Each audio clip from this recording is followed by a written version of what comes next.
Party जिंदाबाद जिंदाबाद। अखिलेश यादव, अखिलेश यादव।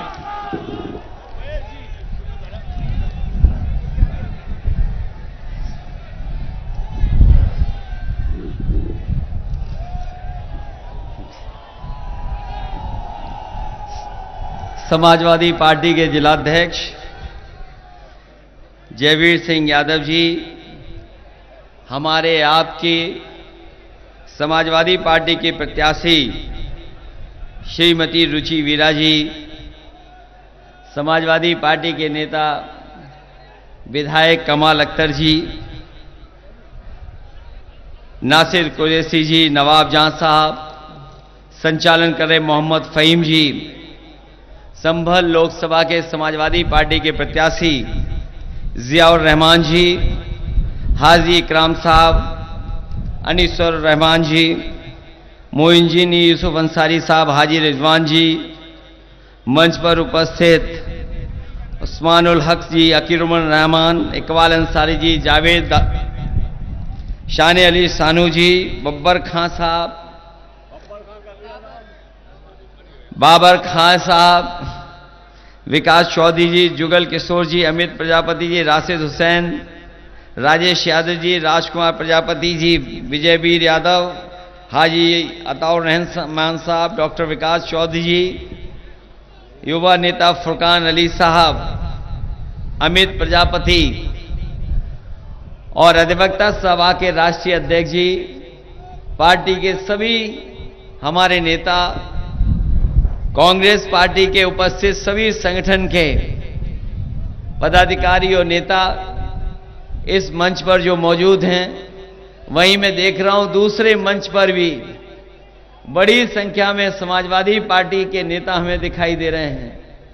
सभी समाजवादी पार्टी के साथी, इस चुनावी जनसभा में आए हुए हमारे आदरणीय बुजुर्ग, माताएं, बहनें, नौजवान साथी और पत्रकार बंधुओं, मैं सबसे पहले मुरादाबाद लोकसभा के सभी साथियों का बहुत बहुत धन्यवाद और आभार प्रकट करना चाहता हूं। अभी कुछ दिन पहले शहर में कार्यक्रम लगा था, लेकिन अचानक मौसम खराब होने की वजह से मैं आपके बीच में नहीं पहुंच पाया था। आज आखिरी दिन है प्रचार का, तो मैंने सोचा कि जरूर आपके बीच में मदद और सहयोग के लिए मैं जाऊंगा। आखिरी दिन है प्रचार का, आज प्रचार खत्म हो जाएगा। आज के बाद केवल आपको अपनी तैयारी करनी है वोट डालने की। उस दिन मैं आप सभी से निवेदन और अपील करने आया हूं कि आप सब लोग मिलकर के समाजवादी पार्टी की प्रत्याशी रुचि वीरा जी को ऐतिहासिक वोट डाल करके इन्हें जिताने का काम करना। आज सुबह जब मैं चला हूं तो सबसे पहले इंडिया गठबंधन की बैठक हुई है। एक प्रेस कॉन्फ्रेंस की हम लोगों ने, हमारे साथ कांग्रेस पार्टी के नेता राहुल जी थे और हम लोगों ने मिलकर के पहले चरण के जो जो चुनाव हैं जहां नहीं पहुंच पाए, उन सभी वोटरों से हम लोगों ने अपील और निवेदन किया। वहीं अपने कार्यकर्ता साथियों से भी अपील की है कि ये चुनाव न केवल 2024 का चुनाव है, बल्कि हमारा आपके भविष्य के साथ साथ आने वाली पीढ़ी के भविष्य का भी चुनाव है। जब हम लोग नारा सुनते हैं, बीजेपी के लोग जब ये बात कहते हैं कि 400 पार, और जब उनके तमाम नेता जो देश के कोने कोने में हैं, उनके स्टेटमेंट जब आते हैं, तो लगता यह है कि 400 पार का ये नारा इसलिए दे रहे हैं कि ये बाबा साहब भीमराव अम्बेडकर जी का दिया हुआ संविधान को बदलना चाहते हैं। जो लोकतंत्र हमें मिला है, न जाने कितने हमारे हिंदू, मुस्लिम, सिख भाई जिन्होंने मिलकर के आजादी दिलाकर के कुर्बानियां देकर के हमें लोकतंत्र दिया। और सच्चाई तो यह है कि दुनिया का सबसे खूबसूरत लोकतंत्र अगर कोई है तो वो हमारे भारत का है। इससे सुंदर अच्छा लोकतंत्र कहीं नहीं। और जो संविधान बाबा साहब भीमराव अम्बेडकर जी ने दिया है, वो संविधान ऐसा दिया है कि अगर संविधान के रास्ते पर सरकार चलेगी तो किसी भी जात धर्म का कोई भी होगा, उसके साथ कभी भेदभाव नहीं हो सकता है। हमने देखा है, जब से भारतीय जनता पार्टी की सरकार आई है, लगातार इस सरकार ने भेदभाव बढ़ाया है, लगातार लोगों के साथ अन्याय किया है, लोग अपमानित महसूस कर रहे हैं। अगर कहीं न्याय के लिए भी लोग गए हैं, तो कहीं अगर न्याय मांगने गए हैं तो न्याय भी सरकार ने नहीं दिया है।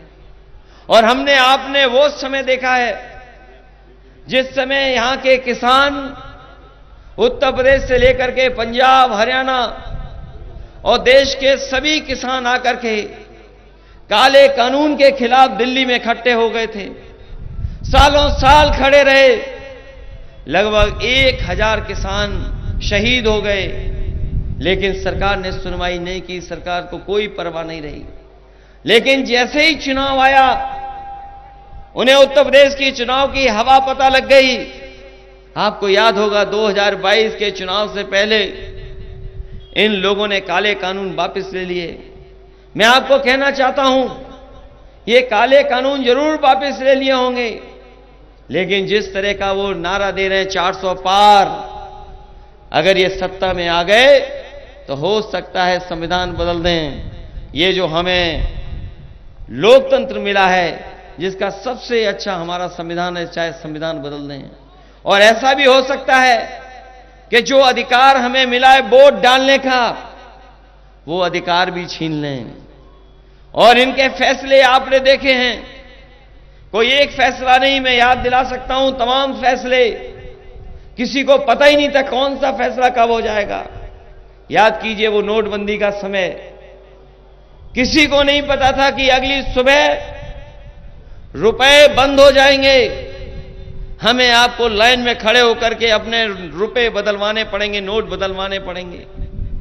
अचानक रात में फैसला ले लिया और नोट बंद कर दिए।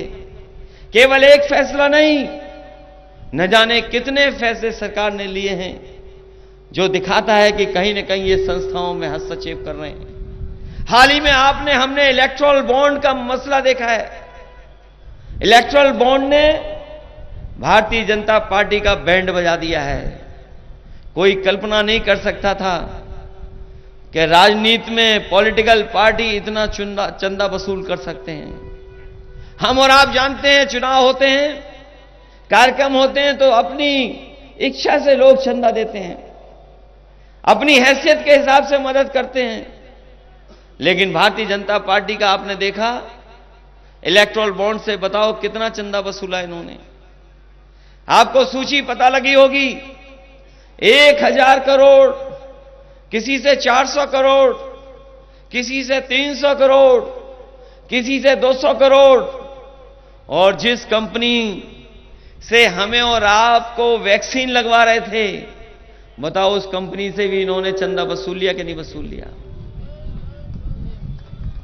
वैसे वैक्सीन हमने नहीं लगवाई है, जिन्होंने वैक्सीन लगवाई होगी उनका भी चंदा बीजेपी के पास पहुंच गया। बताओ वैक्सीन वालों से चंदा ले लिया कि नहीं ले लिया। और आज जब हम पीछे मुड़ करके देखते हैं, ये सड़कों पे जो एम्बुलेंस आपकी मदद करने पहुंचती है, ये काम समाजवादियों का है, भारतीय जनता पार्टी का नहीं है। ये पुलिस का इंतजाम समाजवादियों ने किया था कि हमारे लोग अगर तकलीफ और परेशानी में हैं और अगर उन्हें जरूरत पड़ जाए, पुलिस की मदद की जरूरत पड़ जाए, तो फोन मिलाकर के पुलिस उनकी मदद करने के लिए पहुंच जाए। इंतजाम समाजवादियों ने किया था। 100 नंबर इसका नाम रखा था। लेकिन जब से भारतीय जनता पार्टी आई, इन्होंने 100 नंबर 112 कर दी। बताओ इन्होंने, पुलिस के लोगों ने अपनी वसूली बढ़ा ली कि नहीं बढ़ा ली? बढ़ा ली कि नहीं बढ़ा ली? ये चंदे का भ्रष्टाचार नहीं है, आम जनजीवन में भी भ्रष्टाचार बढ़ाया है सरकार ने।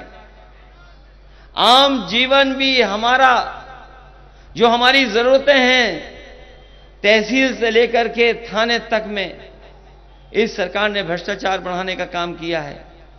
मैं देखता हूं कई बार ये हमारे पुलिस के लोग कभी कभी नाराज हो जाते हैं। मैंने याद दिलाना चाहता हूं, अभी तो अग्निवीर वालों की नौकरी 4 साल की हुई है।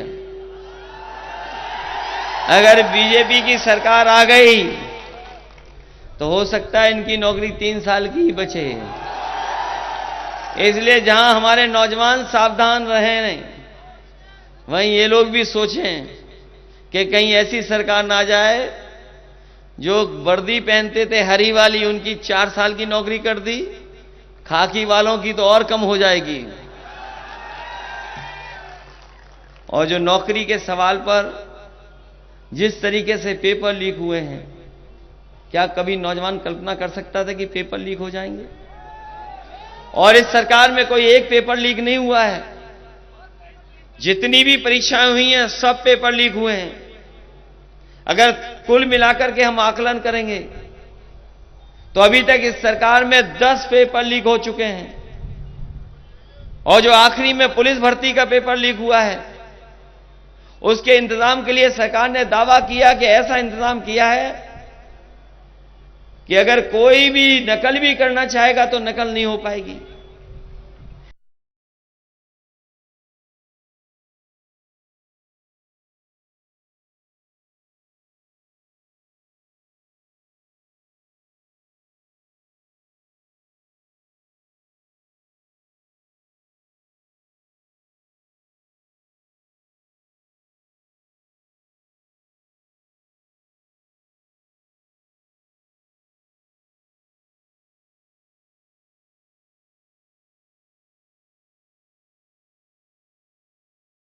उस पेपर को निरस्त करना पड़ा। आज अगर हिसाब किताब उत्तर प्रदेश का लगाएंगे, जो नौजवान परीक्षा दे करके घर लौटे हैं जिनका पेपर लीक हुआ है, ऐसे कम से कम 60 लाख बच्चे हैं। और अगर हम 60 लाख बच्चों का हिसाब किताब लगाएं तो यह सरकार बनेगी नहीं, क्योंकि एक तरफ तो किसान नाराज है और दूसरी तरफ नौजवान नाराज है, जिसके साथ इस सरकार ने खिलवाड़ की उसके भविष्य के साथ। और अगर 60 लाख नाराज हैं तो उन 60 लाख के अगर मां बाप को हम जोड़ दें, 3 सदस्यों को एक परिवार में अगर हम मान लें, तो सोचिए अगर 60 लाख नौजवान परीक्षा नहीं लिख पाए, जिनका भविष्य इस सरकार ने अंधकार में डाला है, तो उन्हीं परिवारों को अगर हम जोड़ लें तो 60 गुणा हम 3 से कर दें तो 1 करोड़ 80 लाख हो गए। और 1 करोड़ 80 लाख को अगर हम 80 से भाग दे दें तो हर लोकसभा में भारतीय जनता पार्टी का 2,25,000 वोट कम हुआ है। तो 2,025 लाख जिस पार्टी का एक लोकसभा में वोट कम हो जाएगा तो वो 400 पार कहां से करेंगे? ये बात आपको पता है कि नहीं पता है? पेपर लीक हुए हैं। 60 लाख बच्चों का भविष्य अंधकार में डाला कि नहीं डाला इस सरकार ने? तो सोचिए ये सरकार कहां से बना लेंगे? ये 400 पार नहीं है, इस बार 400 हारने जा रहे हैं।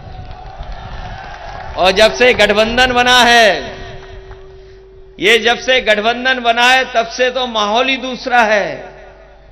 मैं जानता हूं हमारी पार्टी के बहुत सारे साथी मन ही मन कहते थे गठबंधन हो जाए। बहुत सारे लोग चाहते थे कि गठबंधन हो जाए। यहां सभा में जितने खड़े लोग हैं ये सब चाहते थे गठबंधन हो जाए। बताओ आप लोग चाहते थे कि नहीं चाहते थे? और याद रखना, इस इंडिया गठबंधन को अगर किसी ने बचाया है तो समाजवादी पार्टी ने बचाने का काम किया है। और हम लोगों ने कोई परवाह नहीं की। हमें ज्यादा भी सीट देनी पड़ी तो हम लोगों ने ज्यादा सीट दी।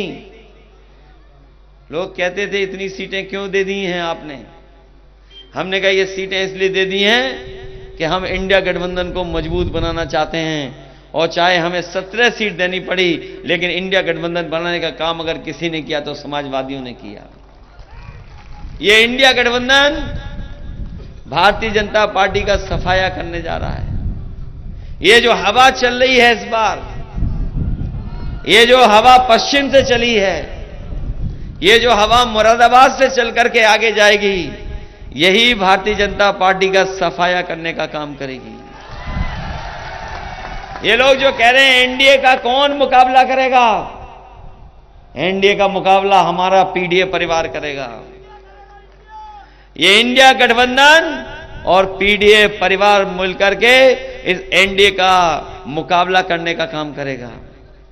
ये लोग जो कहते हैं कि परिवारवादी पार्टी है, हम उनसे कहना चाहते हैं, आज तो बहुत पवित्र दिन है, नवरात्र का दिन है। आज हम लोग नवरात्र का दिन की बधाई शुभकामनाएं भी देते हैं। कुछ दिन पहले ईद की शुभकामनाएं दी थी, उसके बाद हम लोगों ने बैसाखी की शुभकामनाएं दी थी।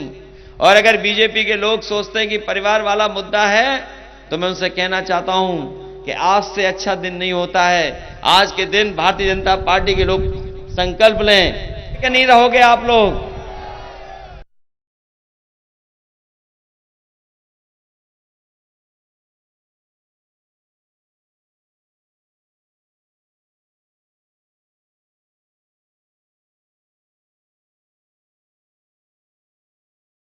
ये लोग महंगाई कहां पहुंच गई, डीजल पेट्रोल जरूरत के सामान की हर चीज महंगी हो गई कि नहीं महंगी हो गई। और केवल आप आकलन कर लेना, 2014 में केवल नमक की कीमत क्या थी और आज नमक की कीमत क्या है। इन्होंने सबसे सस्ता बिकने वाली चीज को भी महंगा कर दिया। और जब से इन्होंने इलेक्टोरल बॉन्ड लिए हैं, इन लोगों का बैंड बज गया है, क्योंकि इतना भ्रष्टाचार किसी पॉलिटिकल पार्टी ने नहीं किया था जितना भारतीय जनता पार्टी ने।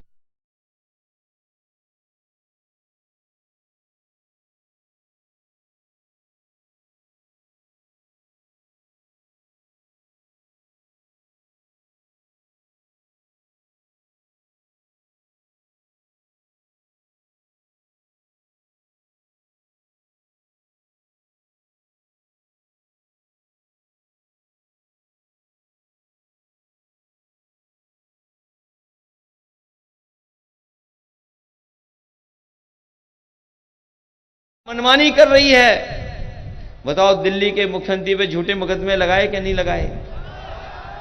झारखंड के मुख्यमंत्री पर मुकदमे झूठे लगाए कि नहीं लगाए? और आपके हमारी पार्टी के नेता मोहम्मद आजम खान साहब के ऊपर झूठे मुकदमे लगाए कि नहीं लगाए? उनके परिवार के लोगों पर झूठे मुकदमे लगाए कि नहीं लगाए? उनके बेटे पर झूठे मुकदमे लगाए कि नहीं लगाए? एक ही रास्ता है हम लोगों के सामने, इन्हें भारतीय जनता पार्टी के लोगों को सबक सिखाना है, तभी हमारे मुकदमे वापस भी होंगे और झूठे जो फंसाए जा रहे हैं वो मामले भी खत्म होंगे। ये तो बड़े लोगों को फंसा रहे हैं, लेकिन हमें सुनने में आया कि हमारे छोटे कार्यकर्ताओं को भी फंसा रही है सरकार। हमारे साथियों पर झूठे मुकदमे लिखा रहे हैं। ये राजनीति में खिसियाता कौन है, ये बताओ पहले। अगर इनकी सीटें सब निकलने वाली थी तो बताओ पुलिस को आगे क्यों कर रहे हैं, झूठे मुकदमे क्यों लगवा रहे हैं? ये इसलिए लगवा रहे हैं क्योंकि वो हार के डर से ये पुलिस को आगे कर रहे हैं, प्रशासन को आगे कर रहे हैं। लेकिन हम जानते हैं मुरादाबाद के लोगों को 3 दिन की तो बात है, अगर पुलिस पकड़ने आए तो पकड़ में मत आना। लेकिन हम आपसे निवेदन करेंगे कि वोट डालना मत भूलना। मतदान के लिए सावधान रहोगे कि नहीं रहोगे? जितना मतदान के लिए सावधान रहोगे उतना ही हमारा लोकतंत्र मजबूत होगा। और अपने बूथ की चौकीदारी करोगे कि नहीं करोगे? अगर बूथ की चौकीदारी कर लोगे तो आपका कोई मुकाबला नहीं कर सकता है। वैसे तो यहां के लोग वोट बहुत डालते हैं, इतना वोट डालते हैं कि जाने कितने से जीत हो जाती है। बताओ, जिताओगे कि नहीं जिताओगे? साइकिल याद रखोगे कि नहीं रखोगे? और अब तो गठबंधन है, इतने नेता तो किसी दल के पास नहीं होंगे। बताओ, किसी दल के पास इतने नेता हैं? इतने विधायक जिले में किसी के पास हैं? किसी पे पूर्व विधायक इतने हैं क्या? और इतने शानदार ईमानदार कार्यकर्ता किसी दल के पास हैं क्या? बताओ। और इतना समर्थन मुरादाबाद में किसी दल को नहीं मिलेगा जितना इस बार साइकिल को मिलने जा रहा है। इसलिए मदद करोगे आप। ये तो हमारे पीडीए के हिस्से भी हैं, जो प्रत्याशी हैं वो पीडीए के हिस्से में है कि नहीं है? पिछड़ा, दलित, अल्पसंख्यक मुसलमान भाई, पिछड़ा, दलित, आदि आबादी में है कि नहीं है? तो बताओ, इनकी मदद करोगे आप कि नहीं करोगे? मदद करिए। और एक सरकार नहीं बनेगी, उत्तर प्रदेश की सरकार भी जाएगी। और मैं कह के जा रहा हूं, जो लोग 14 में आए थे 24 में जाने वाले हैं। और अगर यहां की जनता ने इनका स्वागत अच्छा किया है तो याद रखना, उत्तर प्रदेश के लोग जब विदाई करते हैं तो बैंड बाजा और नगाड़े के साथ भी विदाई करते हैं। बताओ, इनकी विदाई अच्छी करोगे कि नहीं करोगे? आपको तो हवा का रुख पता होगा कि हवा किसके पक्ष में चल रही है। इसलिए मदद करना, सहयोग करना और एक एक वोट समाजवादी पार्टी को दिला करके रुचि वीरा जी को ऐतिहासिक वोटों से जिता देना, यही वोट है जो हमें सम्मान दिलाएगा। आपका ही वोट है जो लोकतंत्र बचाने का काम करेगा। आपका ही वोट है, चाहे वो मोहम्मद आजम खान साहब हों, चाहे हमारे दिल्ली के मुख्यमंत्री हों, चाहे झारखंड के मुख्यमंत्री हों, उन सबको न्याय दिलाने का काम करेगा। आपका एक एक वोट इस देश का संविधान और इस देश का लोकतंत्र को मजबूत करने का काम करना। इसलिए समाजवादी पार्टी की प्रत्याशी और गठबंधन की प्रत्याशी रुचि वीरा जी को और हमारे दूसरे साथी हैं रहमान, इनको भी जिता करके लोकसभा में भेज देना। बहुत बहुत धन्यवाद, बहुत बहुत आभार प्रकट करता हूं।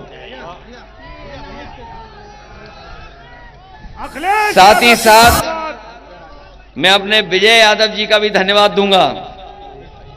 अपना हक पार्टी के प्रत्याशी अजय यादव जी का भी समर्थन दिला रहे हैं। इस समय जब हम चुनाव में हैं, उस समय हमें मदद कर रहे हैं। हम आपका धन्यवाद और आभार प्रकट करते हैं। हमें कुछ रामपुर के भी साथी दिखाई दे रहे हैं, जहां हमारी मुरादाबाद में आप मदद कर रहे हो, तो रामपुर में भी मदद करना।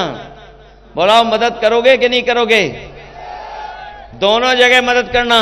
और हम आपको भरोसा दिलाते हैं, डॉक्टर एसटी हसन साहब जो हम नहीं टिकट दे पाए उनको, हम तो चाहते थे कि बगल की लोकसभा में लड़ लें, लेकिन किसी कारण उन्होंने मना कर दिया, नहीं लड़े। मैं उन्हें भरोसा दिलाता हूं, उनके साथी सहयोगियों को, कि जब कभी हमें मौका मिलेगा डॉक्टर एसटी हसन साहब को भी हम सम्मान देने का काम करेंगे, उनको आगे बढ़ाने का काम करेंगे। मुझे उम्मीद है कि आज के बाद उनके सहयोगी साथी मिलकर के समाजवादी पार्टी और गठबंधन के प्रत्याशी को जिताने का काम करेंगे।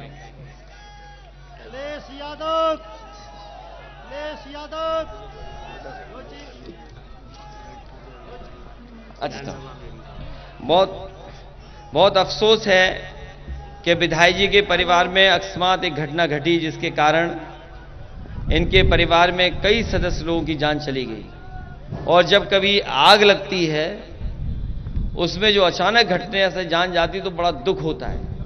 इस दुख की घड़ी में हम और आप सब लोग इनके परिवार के साथ हैं। इस समय भगवान से यही प्रार्थना कर सकते हैं कि इनको हिम्मत मिले, इनको साहस मिले, इस दुख की घड़ी में इनका दुख दूर हो।